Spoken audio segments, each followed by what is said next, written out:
So I'm Aleshia Lonsdale. I'm a Wiradjuri woman from here in Mudgee, and I'm an artist, curator and an Aboriginal Arts Officer. So when I talked about potential exhibition for the space, and I suggested that I'd love to be able to do an exhibition focusing on the drip and all the different histories and cultures of that place.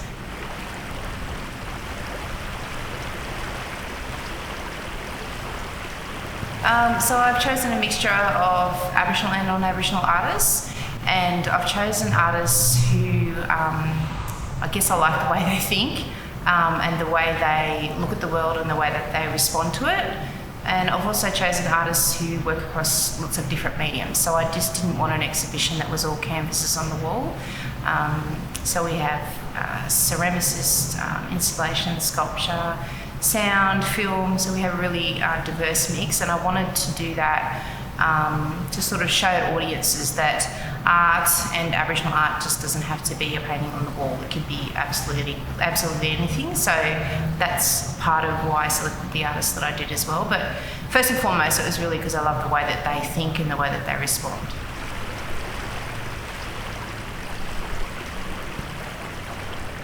From an Aboriginal perspective, like it's somewhere that's always been really culturally significant to the local Aboriginal community.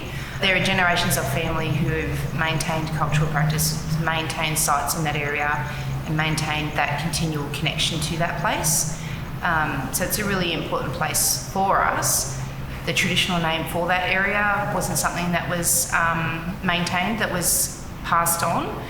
And we were asked if we did want to rename it and give it a new name, but everyone's known it as the Drip, you know, Aboriginal and non-Aboriginal people. That's kind of all people have known it as. So we actually decided not to do that. We didn't want to make something up for that area.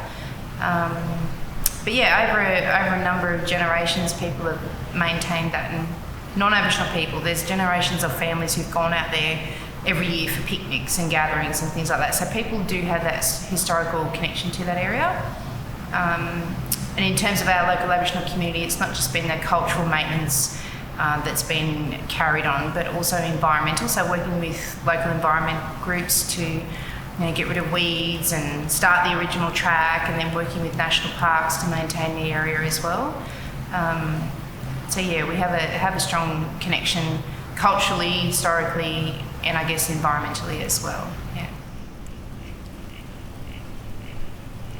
Well, I guess we teach our young ones, like if we go to significant places like that, like we take nothing with us and we leave nothing behind.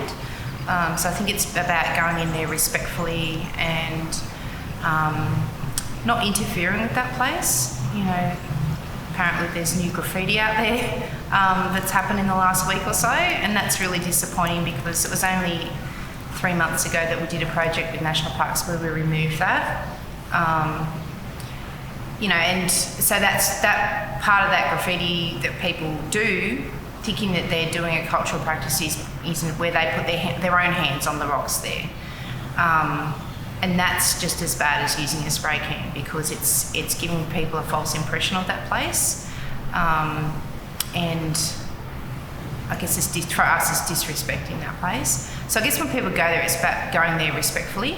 And I guess just being there, being in the moment and just experiencing it. So hopefully the artworks that we have in the exhibition will inspire that, I guess, fresh take on that space. And I think also getting people to value places like that. You know, it's like I said, it's not just a bushwalking spot, that it does have real value and meaning for people. And then hopefully that will flow on to getting them to think about protection for places like that. Which are under threat from mining or, other industries, realising that these places are valuable and it might necessarily be valued by them as to someone else in the same way, but that's a really important thing to think about in decision making.